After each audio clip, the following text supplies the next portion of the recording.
are great, yes, you are the Holy One. Walk upon the sea, rise and out.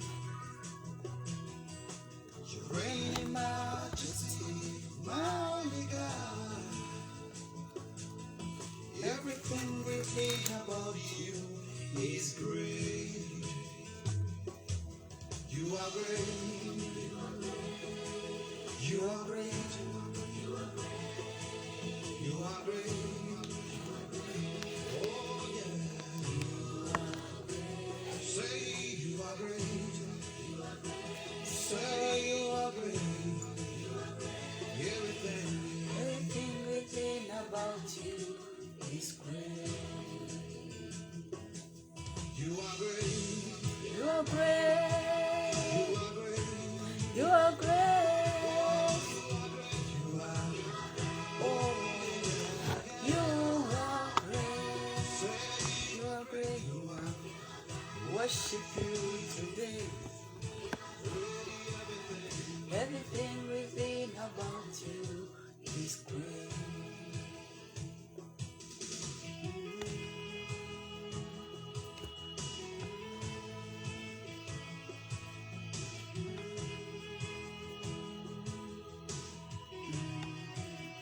Worship you today.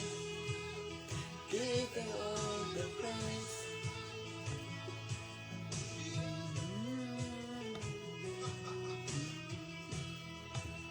Mighty man of God, worship you today.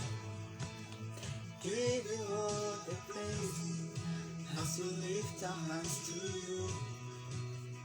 Na na na na na, na na na na na. Everything living about you is great. Worship you today. Jisite wiriwe neza, nizere ko umeze neza, ndagushimiye cyane, wamurera share n'abandi bakaza. Afite nahinduye Facebook ngira ngo niyo mpamvu ariko savare. So Imana iguha umugisha, Imana iha umugisha n'abantu bose bazumva iyi nyigisho. Uyu munsi nifuje kuganira ku nyigisho ivango ese nawe urashaka gukira. Ese nawe urashaka gukira. Reka tubanze twiragize Imana, dushime Imana ku byiza byose yakoze. Reka tubanze dushime Imana, Imana yo mu ijuru, kuba yaturinze amajya n'amaza, tukongera tukaganira ku ijambo ryayo, tukongera tukibukiranya ibyo twizera, ibyo twakurikiye, mbese nugora twatura ibyo twiringiye kugira ngo ijambo dukomereze muri urugendo, ruduhe imbaraga, kuko ijambo ni ubuzima, kuko ijambo ni umutsima w'ubuzima, ijambo sinzi uko navuga ngo ni ubuzima, ni ubuzima ofete, ni ubuzima. Ijambo niryo ridukomeza, ijambo niryo ritubeshaho. Ntekereza ko nta wakurikiye umwami Imana uzakorwa n'isoni. Yo data wa twese, Imana yo mu ijuru, Imana nziza, Imana ikiranuka, Imana y'amahoro, Imana ishoboye byose, ndagushimiye cyane, muzamuriye amaboko, urera kandi urakiranuka. Ngushimiye gukiranuka kwawe, ngushimiye kubw'urukundo rwawe, ngushimiye kubw'impuhwe zawe, ngushimiye kunkunda, gukunda abankurikiye, ngushimiye kubw'ibitangaza ukora umunsi ku wundi. Ntabwo ari kubw'imbaraga zacu kuko twe ntitwanabishobora, nta nubwo ari kubwo ko twakoze imirimo ikomeye, ni kubw'urukundo rwawe n'ubuntu bwawe gusa, urebye n'ibyo nta kindi, mu izina rya Yesu Kristo. So uyu munsi rero nifuje kubaganiza ku cyanditswe kiri muri Yohana igice cya 5, ngo haravuga ngo Yesu akiza umuntu umaze imyaka 38 amugaye. Ngo Yesu akiza umuntu wari umaze imyaka 38 amugaye. Ndakeka twese abakurikiye ntawe umaze iyo myaka 38. Ntawe uyimaze pe. N'uyimaze ubwo nawe ameze nk'uyu muntu wari umaze imyaka 38 ari ku kidendezi cya Betsaida aryamye. Biravuga ngo hanyuma y'ibyo ngo haba iminsi mikuru y'Abayuda, ngo nuko Yesu ajya i Yerusalemu, ngo kandi Yerusalemu ngo bugufi bw'irembo ry'intama ngo hari ikidendezi mu Buheburayo cyitwa Betsaida. ngo cyariho amabaraza 5, ngo muri ayo mabaraza hari abarwayi benshi, barimo impumyi n'ibirema n'abanyunyutsi, ngo bari bategereje ko amazi yihinduriza, kuko rimwe na rimwe marayika yamanukaga akajya muri icyo kidendezi agahinduriza amazi. Nuko umuntu wabanzaga kujyamo amazi yihindurije niwe wakiraga indwara ye iyo ari yo yose. Hano ndagira ngo mbibutse ko iyo bavuga marayika mu isezerano rya kera n'ubundi ni Kristo. Ahangaha baravuga igihe Kristo atari yakaje ku isi kugira ngo umuntu akire, nuko marayika yamanuka ku isi amazi akihinduriza, ugasanga ahisakira. Kuko uyu niwe marayika wahuye na Yakobo, niwe marayika waje kureba Daniyeli, niwe marayika wahoze uza, niwe wazaga kureba ba Aburahamu. Ni umwe, ni Kristo, nta wundi, niwe wazaga gukora umurimo ku isi. Ngo indwara iyo ari yo yose, nta n'undi wabasha gukiza indwara iyo ari yo yose atari Kristo. None avuga ngo harimo umuntu wari ufite indwara ayimaranye imyaka 38. Nawe utekereza indwara wamarana imyaka 38. Iyo wumvira ijambo urarikurura ukarishyira mu buzima bwawe, kibaza nshaka kurwara ibyumweru 2, nkumva nkatangira kwibaza ngo ndapfuye, Imana yaranyibagiwe. Nshaka kumara umwaka, imyaka 3, ariko imyaka 38 kabisa ni too much. N'abakurwaza barakurambirwa, na bene wanyu bagutaha ngaho bakagenda, nta wabasha kukungumaho iyo myaka yose, cyane ko nabo baba bafite ibindi bibareba, nabo baba bari gusaza. Biragoye pe kugira umuntu amara iyo myaka yose. Ngo Yesu amubonye aryamye amenya yuko amaze igihe kirekire arwaye, sibyo? Aramubaza ati mbese urashaka gukira? Numva ngo abantu bari baraho bose bari bategereje ko marayika amanuka, ariko hano yaramubajije ngo ese urashaka gukira? Ngo umurwayi aramusubiza ati databuja, simfite umuntu nijugunya mu kidendezi, niyo amazi yihindurije kiza undi antanga kumanukamo. Ngo Yesu aramusubiza ati byuka wikorere uburiri bwawe ugende. Niko Yesu yahise amubwira ngo muri ako kanya umuntu arakira, yikorera uburiri bwe aragenda. Nuvuga ngo uyu muntu yari yarataye icyizere, yari amaze imyaka 38 bigeze aho ati icyizere, yari yizeye ko hari umunsi azabaho ko atabarwa. Ageze aho yani yabuze n'imyaka yiraye ku buryo kujya kurwana asimbukira mu mazi yari yarabyihoreye. No kuvuga ngo abe yahamagara nk'umuntu ngo abutabaze ngo ngwino usunikiremo, byari byararangiye. Nuvuga ngo hari igihe umuntu ageragezwa akagera akiyanga, akumva nta nubwo ari no ku isi y'abantu, no kwaba no kurya, kwaba no kubaho, akavuga ati nibishoboka ndarya, nibidashoboka ndarara ntariye. Uko Imana iza, nta nubwo abavuga Imana, avuga ngo uko biza kugenda kose. Hari umuntu ejo bundi twarimo tuganira arambwira ngo ngiye ntago nyumva niyo Mana idasubiza. Nuvuga ngo hari igihe disi wumva Imana iri kure, ndabizi ko bibaho cyane cyane, ariko Yesu ngo hano bavuga ko marayika yazaga agakiza indwara iyo ari yo yose. Nuvuga ngo Yesu niyo yarashe kumubwira ati haguruka, atabanje no kujya mu kidendezi, haguruka ugende. Bivuga ngo nta ndwara Yesu atabasha gukiza. Nuvuga ngo uburwayi bwo ari bwo bwose, uko bwaba bumeze kose, Yesu arabukiza. Ikibazo icyo ari cyo cyose, uko cyaba kimeze kose, umwami Yesu aragikiza. Nta kintu kijya kiba kure. Narimo mbabwira ejo bundi ukuntu numvishe umupasiteri wabwiye umukristo we, yamuhanuriye ibintu bisanzwe ku bana be, yarahije ambwira ngo umukristo amaze kwicara ambwira ngo haguruka, Imana irambwiye ngo ugiye gutaha. Bivuga ngo hari igihe Imana ishaka kudesida ko ufite ubuzima buzima ataha, wa wundi ufite ubuzima bwazahaye neza agasubira ibuntu, agasubira kuri misiyo Imana yamuhaye. Nuvuga ngo ni Imana igena ibyo byose, nta wayibaza ngo ubikora gute. Ariko hano nashatse kugira ngo dukurure kwizera kugira ngo ikibazo icyo ari cyo cyose twaba dufite, uko twaba tubabaye kose, umubabaro twaba dufite, ikigeragezo twaba turi gucamo, Yesu arimo arabaza ngo ese urashaka gukira? Ese urashaka ko nguhindurira izina? Hano bigaragara ko uyu mugabo nta kwizera yari afite, habaye ngombwa ko habaho kwizera kwa Kristo. N'ubundi kwizera kwacu ntabwo kuturuka kuri twebwe gusa, icyo biba bidusaba ni ukwemera. Urumva ko yahise yemera. Yesu yavuze ati se ushaka kuma ku kaboko kawe nkakwegura, ukemera, icyo gihe ibindi byose arabigukorera. Kuko kwizera dufite ntabwo ari ukwacu, twe kwizera ntitwagushobora.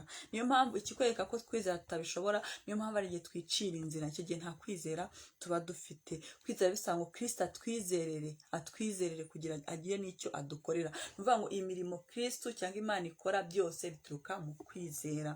Igihe cyose rero hatarimo kwizera biba bigoye, bisaba ko Kristo ari we utwizerera, kuko twebwe ubwacu ni nk'uko no gukiranuka tutabishobora, ni uko ari Kristo udukiranukira, ni uko ari Kristo ushobora gukiranuka ku bwacu. So uyu nawe aravuga ati, aramubaza ati urashaka gukira? Arangije avuga ngo fata ingobyi yawe ugende. Hano gufata ingobyi ni ukwizera ko icyo Kristo akoze gikozwe. Hari ikintu kijya kinyemeza ko Kristo ankoreye ikintu iyo nayisenze, nkasenga mpangayitse nkibagirwa n'ibyo yakoze, nkahangayika gusa, ariko najya kumva nkumva amahoro araje mu mutima wanjye.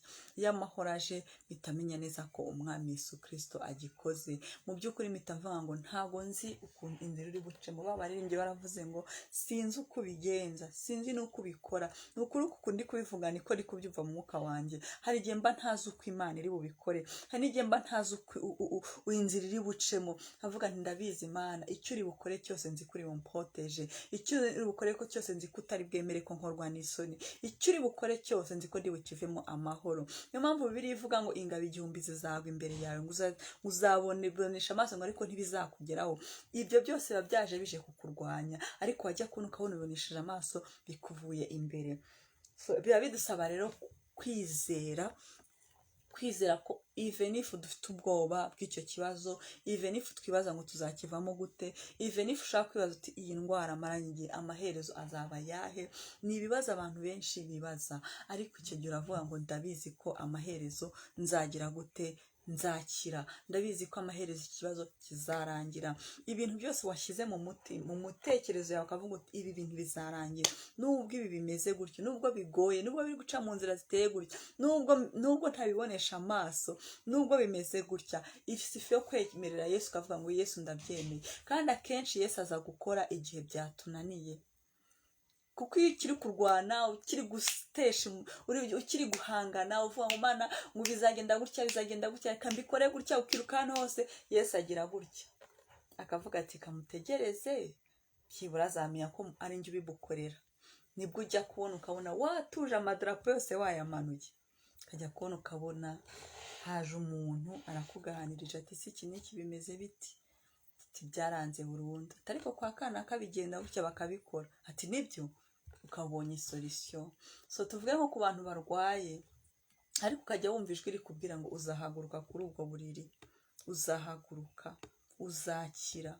Ukajya wumva ako kajwi karaza, ahubwo ugatangirira kugirira impuhwe abazima barimo baragenda kandi we wararembye. So rero ni Imana ishoboye byose, Kristo ashoboye byose. Nicyo cyamuzanye kuri iyi si, yaje gukuraho imirimo mibi y'umwanzi. Iyo mirimo rero harimo ubwo burwayi, harimo ubwo bukene, hari uko kuba abandone, hari uko kwibaza ngo bizagenda bite, hari ukwibaza ngo abana nzabarira gute, hari ukwibaza ngo umugabo nzamubona gute, umugore nzamubona gute. Iyo mirimo yose mibi Kristo arabaza ngo ese uranyemereye nakitinge mu buzima bwawe, kandi ukabaho ubuzima buri sincere, ukabera Imana sincere, ukagira sincerity, ukayibera ukuri. Buriya Imana izi ko tudashoboye, kandi izi ko twambaye imibiri dutsikamira, kandi izi ko ubushobozi bwacu ni buke cyane, nta n'ubuhari. Iyo urebye turi ubushwambagara, ntacyo turi cyo. Ariko Imana irabaza ngo, niyo mpamvu ubona yamubajije ngo ese urashaka gukira. Yesu araza akabaza ngo ese urashaka ko nkubera umwami n'umukiza, urashaka ko tugendana? Ese kubona utabishoboye koko? Kandi ndakubwiza kuri nta munsi umwami Yesu adakomanga ku mitima yacu, atariko n'iki kireke, atariko n'ibi, ariko wajya ujya gusenga, ariko wajya ubibwira Imana. Ni ukuri, aho kugira ngo njyewe ubimbwire njye yanje mbyumve nkugire n'inama ntacyo ndi bubikoreho, wabibwira Imana. Hari ikintu kigeze kimbaho, mfite ikintu kimbabaje cyane, cyarancegeshe ku buryo ahubwo ntajyaga namenya n'umuntu nyibwira n'uwo ntakibwira. Noneho bigeze aho rimwe nyibwira umuntu arambwira ngo ihangane, ntiyagira ikindi kinarenzaho. Njyamye nijoro Holy Spirit arambwira ati rega Ange, baranabo n'abana hari aho bagarukira, hari aho imbaraga zabo zigarukira, nabo ubwabo bafite ibyo bibaza byabuze ikibikemura. arambwira ati hari ibigeraho ukabiharira Imana yonyine.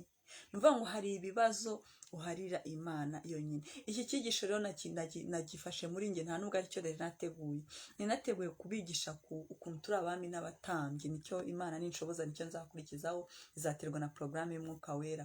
Ariko sinzi umuntu ntekereje urwaye, ndeba ukuntu arushye, ariko ndavuga Mana, nzi kubasha kumukura kuri buriya buriri, nzi ko buriya bubabara afite bw'umubiri bugaragara, warabwemeye ariko ubasha kuzura n'abapfuye. Bibiliya iravuga ngo Aburahamu ngo atambaye Isaka, ngo ariko yabashije kwizera ko ari Imana izura abapfuye, ngo yizeye ko. Noneho mpita Mwuka Wera amyemeza ko hari n'abandi bantu bafite ububabare bw'umubiri bungana kuriya, isi yose yahebye. Numvaga Umwuka ambwira ngo uriya muntu agaragara nk'aho isi itekereza ko ibye byarangiye, ko bategereje kwapfa kugira ngo bamushyingure. Ofete famiye yatangiye gutekereza uko ibipanga byose serikeye aho bazamushyingura ariko uwo murimo urangire. Ariko Imana iravuga ngo ngende Imana izura n'abapfuye. Ntuza Abaheburayo 11 cya gice Aburahamu havuga ngo kwizera 11:14 ngo kwizera niko kwatumye Aburahamu atamba Isaka, kandi yari umwana wari waravuzweho isezerano, ngo ubwo yageragezwaga, ngo kandi dore uwasezeranyijwe ibyasezeranyijwe yari agiye gutamba umwana, kandi uwo mwana niwe isezerano ryari ririho w'ikinege. ngo uwo yabwiye ibye ngo kuri Isaka niho urubyaro ruzakwitwirirwa. Ariko kuri 19 aravuga ngo kuko yibwiye yuko Imana ibasha ndetse kuzura n'abapfuye. Urumva, nicyo cyatumye amugarurirwa nk'uzutse. Ni ukuvuga ngo nta kure cyane habaho Imana itakura umuntu. Cyahandi ubona umuntu ukajya uvuga uti ibye byararangiye, nta muntu ibye byarangiye agihumeka. Ibyarangiye ni iby'abapfuye, kuko abapfuye tuzahurira mu muzuko, tuzahurira mu rubanza, tuzahurira mu ki, tuzahurira twaravuye kuri iyi si, aho ni wenda tuzajya mu zindi ripoti tutazi. Ariko umuntu ugihumeka uko yaba ameze kose, umuntu ukigenda mu muhanda nubwo ubona byamucanze, umuntu ufite ubukene bwa bundi bibazo uyu muntu bizagenda bita, amaso y'umubiri atwereka. Naje guhishirirwa n'ikindi kintu, iyo umuntu akennye abantu batekereza ko nta bwenge afite. Mu by'ukuri nubwo ubuzima buba bwaramukandamije, ariko abafite ubwenge areba ikibi n'icyiza, ariko buri munsi agerageza guhandoringa ibibazo bye bikanga. Nta muntu rero kuri iyi si uciriweho iteka ko byarangiye. Nyajya mbona abantu b'abamama barera abantu ugasanga aramwira ngo ubundi se ngo uriya se bizavamo, ngo uriya abantu bakunda kugira urwo rurimi. Ndagira ngo mbamenyeshe ko nta muntu kuri iyi si ugihumeka kudafite amahirwe yo kuzuka, kuko Imana yacu ni Imana y'abazima, izura ngo yatekereje ko Imana ibasha no kuzura. Yatekereje ko natamba Isaka Imana izamuzura, kuko yari abizi neza ko ariho isezerano riri. Nta kintu rero kiri kuri iyi si kinaniye Imana. Njyewe bababwira hari ibibazo nibaza, hari ibyo mbona bitagenda, ariko umwuka rero uri muri njye anyemeza ko nta kintu na kimwe Imana inaniwe. Gusa ku gihe Imana yagennye, ku gihe cya Imana yagennye, ujya kubona ukabona birikoze, kandi bikikora atari uko wasenze, atari uko washyizemo imbaraga, atari uko abavandimwe bagufashije. Kuko hari ibibazo tugeramo ugasanga ntabwo ari ibibazo umuntu uwo ari we wese yagufasha. Niyo wazana perezida, niyo wazana perezida bakomeye ku isi, niyo wazana amafaranga ameze gute, usanga icyo kibazo kitakemuka, kuko nabo bariya bafite ibibazo byabo bibaza ngo ibi bizakemuka bigenze bite. Gusa nabazaniye inkuru nziza, ngo Yesu aravuze ngo fata ingobyi yawe ugende. Fata ingobyi yawe ugende. Uribaza ngo ubu bushomeri nzawuvamo bigenze bite? Akira akazi. Uribaza ngo iyi ndwara akira ubuzima. Uribaza ngo ubu bukene, akira ubukire. Ariko sinsaba ubukire bufatika gusa, ndasaba n'ubukire bw'umutima n'umwuka muri wowe. Uribaza uti iyi nzara nzayivamo gute? Kuko ibasha no kuzura. ibasha kuzura.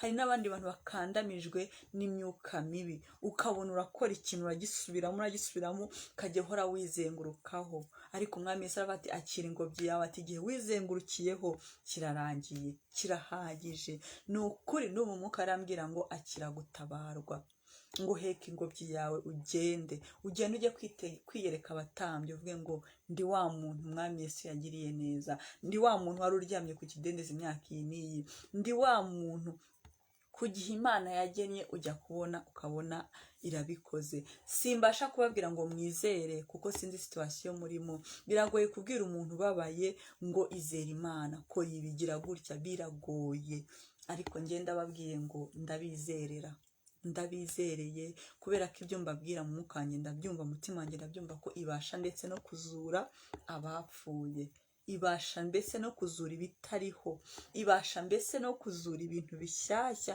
ibasha mbese no gutanga amahirwe ya kabiri, ibasha mbese no kubumvisha urukundo mu mitima, ibasha no komora. Buriya nta muntu wakomora mugenzi w'igikomere usibye Kristo wenyine.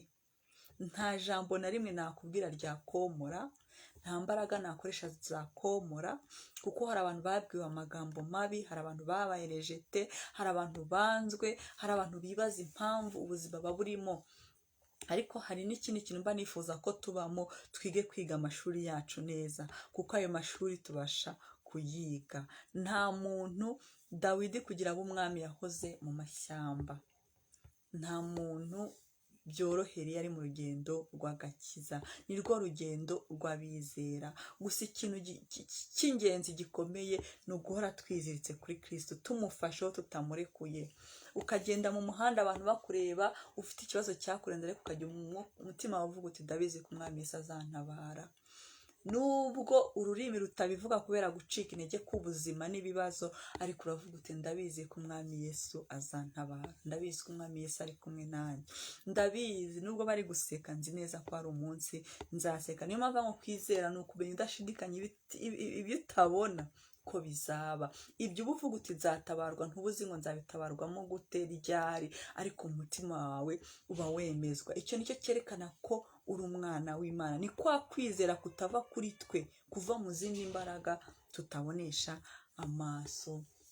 Uwiteka Nyiringabo abiteho, Uwiteka Nyiringabo abahe amahoro y'imitima, Uwiteka Nyiringabo asubize amasengesho yanyu, Uwiteka Nyiringabo arambwiye ngo mbabwiye ngo mwakire akazi, arambwiye ngo mwakire imbaraga, mwakire amagara mazima, mwakire gutabarwa.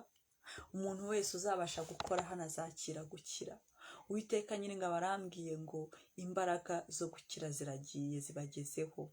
Urwaye umugongo ahaguruke, urwaye umutwe ahaguruke, urwaye mu nda ahaguruke, urwaye mu maraso indwara y'amaraso iyo ari yo yose ndayitegetse ngo isohoke mu izina rya Yesu Kristo. Natuye gukira, natuye gukira k'umubiri, natuye gukira k'umwuka, natuye gukira, natuye kandi amashimwe. Ndabizi neza ko igihe ari icy'amashimwe kuko Imana ije gukora mu izina rya Yesu Kristo. Ndabakunda. Imana yo mu ijuru ikomeze ibiteho, Imana yo mu ijuru ikomeze ibagirire neza, ibagure, ibakorere ibirenze. Gusa ndashaka kubabwira ngo ni Imana izura n'abapfuye, ni Imana izura, kandi ibyo mvuga ndabizi, umwuka wanjye ndabizi ko nabibonesheje amaso. Ni Imana ibasha guhindura, ikavana ikintu kimwe isi ibona ko byarangiye ikagiha ubuzima. Ni Imana izura abapfuye, sibyo? Ni Imana ishoboye byose. Ndumva nakomeza kubibabwira kuko umwuka arimo arabimpatiriza. Ni Imana ishoboye byose, ni Imana itabara aho abantu bagukuretse, ni Imana igaragara ahantu isi yose iri kuvuga ati maze turebe. Ni Imana inagutabara nta n'isi kureba uri wenyine wibaza ngo bizagenda gute. Hari inyigisho nigeze mbigisha ukuntu Pawulo ava muri ya bihugu agiye i Roma. Yesu yari yamubwiye ngo uzampamiriza i Roma, ariko hari ahantu yageze ngo ni ukuri twagize ubwoba ngo tugira ngo tugiye gupfa, ariko yibagirwa ko hari icyo yavuganye n'umwami Yesu amubwira ngo uzampamya i Roma. Ni ukuri hari igihe twibagirwa iby'Imana yatubwiye, hari igihe tubyibagirwa kubera gutsikamirwa n'ibitugoye n'umubabaro n'ibibazo, tukibagirwa ko hari Imana twavuganye. Sigiye kuvuga ngo hari abantu baba badafite amasezerano, ariko ijwi ry'umutima riba rikubwira ngo uzatsinda, uzabivamo amahoro.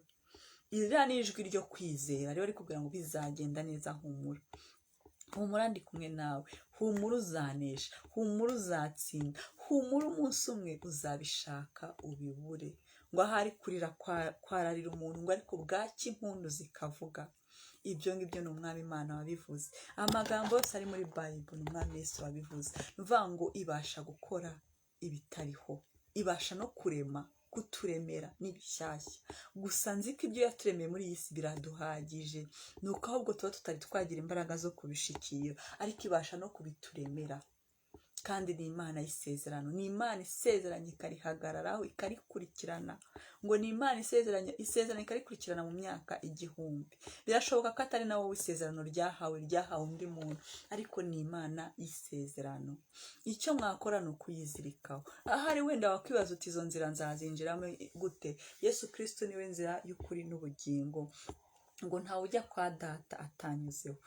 Na kiriya gisambo ku musaraba cyaciye kuri Kristo. Nta muntu ujya kwa data atanyuze kuri Kristo. Niyo mpamvu n'abarabizera mu isezerano rya kera ngo babibonaga bari kure, babonaga isezerano ry'umwami Yesu Kristo icyo ari cyo. Noneho twavuga tuti ese twamugeraho dute? Twamwakira dute? Reka tumwakire. Ni ukuri Kristo araryoshye, Kristo ni mwiza, Kristo aroza umutima, Kristo araruhura. Aravuga ngo muze aho ndi, umutwaro wanjye ntabwo uremereye.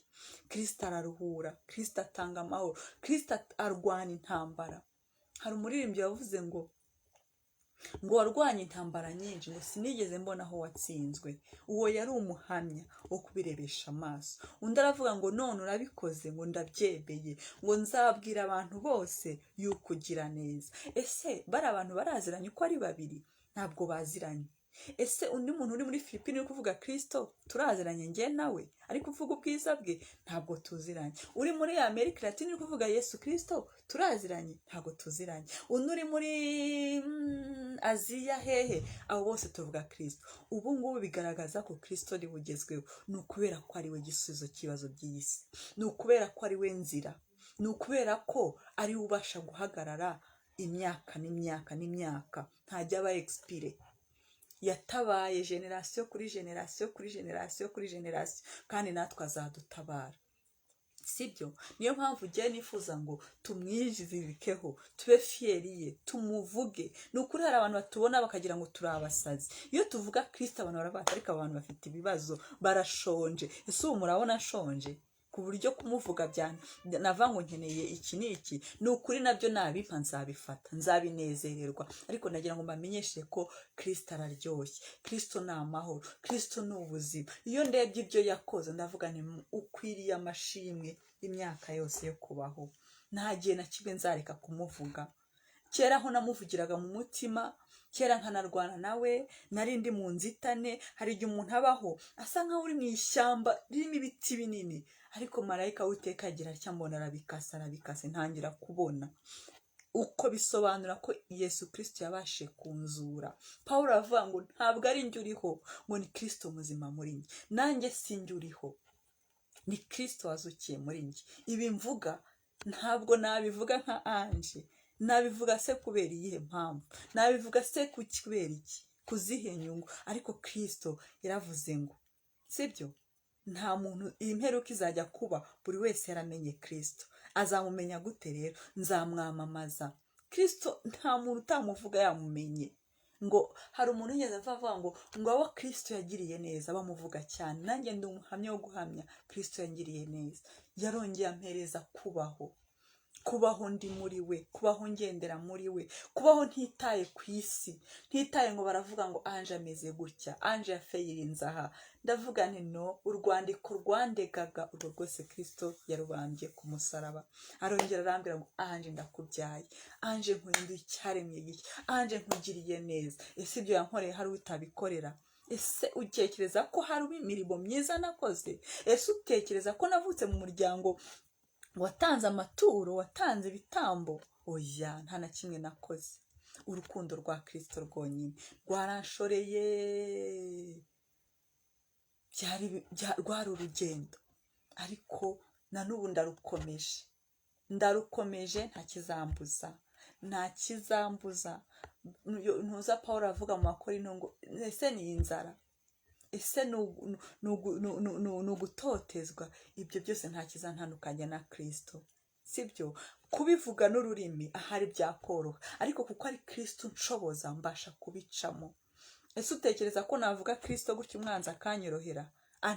Antera udushinge n'utundi, ariko ibyo byose ndavuga ngo ndabizi Kristo yaratsinze, azahora atsinda kandi azahora atsinda. N'ubu mbivuga yaratsinze. Hari n'abandi bari kumuvuga, bari kuvuga gukomera kwe. Niyo mpamvu mwene data nkugiriye inama nziza, ndakwinginze n'umutima wanjye wose, akira Kristo nk'umwami n'umukiza, akubera umwami w'ubugingo bwawe, akubera umukiza, kuko ubuzima bwacu ntibuzagarukira aha.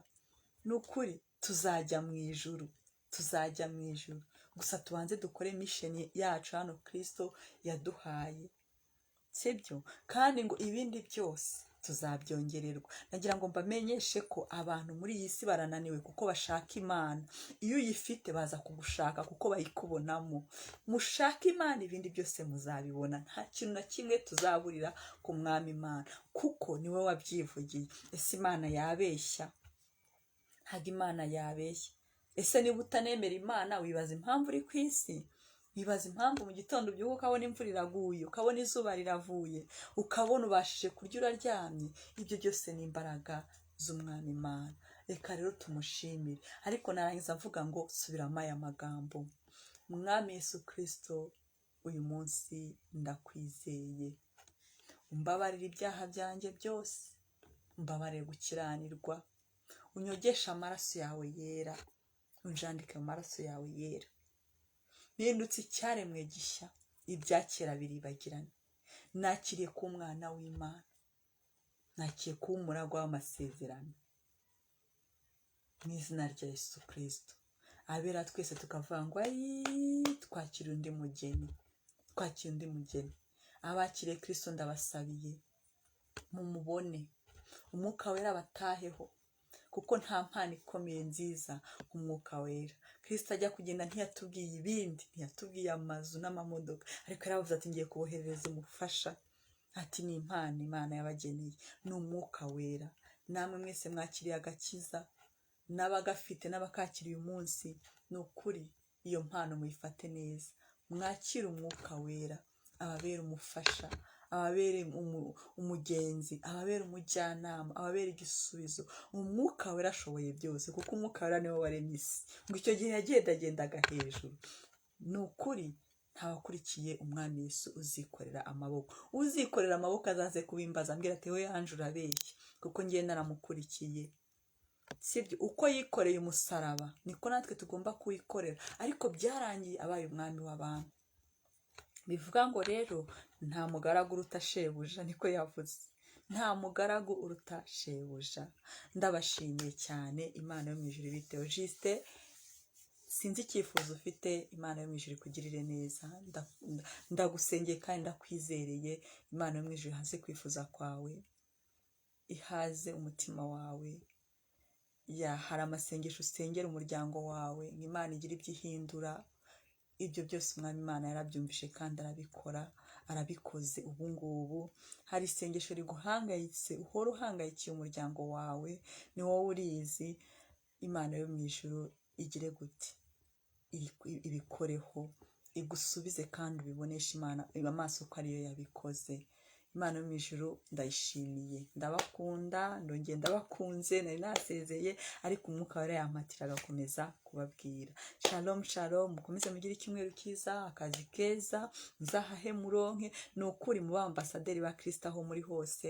Ntimukajye murebera ku ijisho, mujye mukora akazi nk'aho ari akanyu, nk'aho mwikorera. Abakoresha baba barashyizweho n'Imana yacu. Mu izina rya Yesu Kristo, amen.